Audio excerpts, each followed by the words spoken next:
Don't listen to advice, they don't seek advice, and when you advise them, they hate you. When you correct them, they hate you. Ang tunay na marurunong, pag itinutuwid, kahit nasasaktan, nagpapasalamat. Napakadali pong sumang-ayon sa isang tao kahit siya'y baluktot.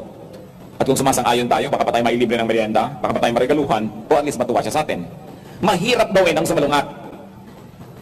Kaya kung may sumasalungat sa atin, lalo't alam naman natin talagang mali tayo, pasalamat tayo at sinasalungat tayo dahil yung tao nagpapagod para tayo maituwid, samantalang higit na mas madali na sumang-ayon na lang siya o huwag na lang makialam.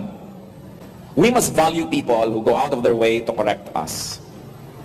Ngayon, kung tayo naman may mga messianic complex, gusto natin i-correct lahat ng tao kasi may ganda namang extreme sa kabila, tiyakin lang natin na we employ good timing, that we are polite to people that we want to help get corrected, and that our ministrations are welcome.